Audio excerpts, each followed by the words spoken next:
Rabasara kanta barashapa. Ramantere bebe sharakangira bamba. Aria Kandoro. My son. Pama uyu. Pama marababa. Urukuma wanza. Yes, Papa. You need to diversify your portfolio, pandemia.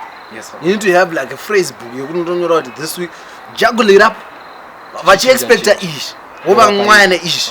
What you expect. You need to juggle it. And another thing, pakuparidza up. Pakuparidza your marriage needs to stay relevant. Vapana varukuta nezvima blessings. Vapana varukuta nezvima blessings. So you need to find a way to you involve that, but everything needs to come back to nyaya offering. Yes, Papa. It's okay. Nyaya ye basket. Exactly. So you unaenda pamberi pawo papa. Unaenda pamberi pawo. Brothers and sisters. Yes, Papa. Brothers and sisters. Another thing, Papa. talk to technical team because technical team last time vanakazoita miracle iya yekudai so vanhu vakadona pasi yedu yemhepo vanhu vakadona pasi camera yana kumuvha so this time brothers and sisters. Yes, Papa. Brothers and sisters. Yes, Papa. We want that if you talk to the camera guy my visuals amfana ngari yes, unosvika what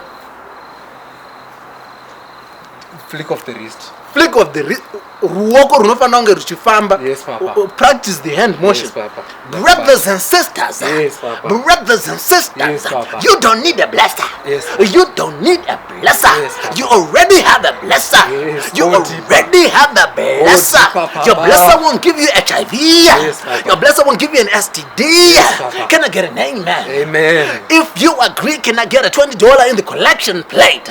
Okay, yes, Papa. Yes, sir. Yeah. Yes, Papa. Usahla accent. Alright. Usahla accent. Zvekuti you have never crossed the border. Zvekuti wakangogumira kuembassy zvina basa accent dzinobva kuna Mwari.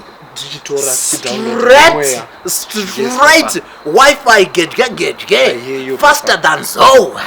Wi-Fi ya Mwari. Yes, Papa. You know but you need to now practice. Can I get an amen? Can I get an amen? Can I get an amen? Usaite kuti demoni rikuisise mabond coin mubasket. Mabond coin anoremera maasha vanhu voremara maoko kubhedha kuremerwa nemabond coin samari yepepa mari yepepa.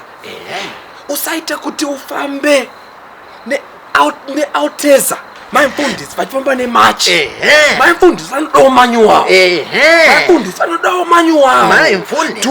You cannot phone from an iPhone 6s rose gold 64 gigabytes. Maimfundisi fane iPhone 5 aende pa WhatsApp. Mwanangu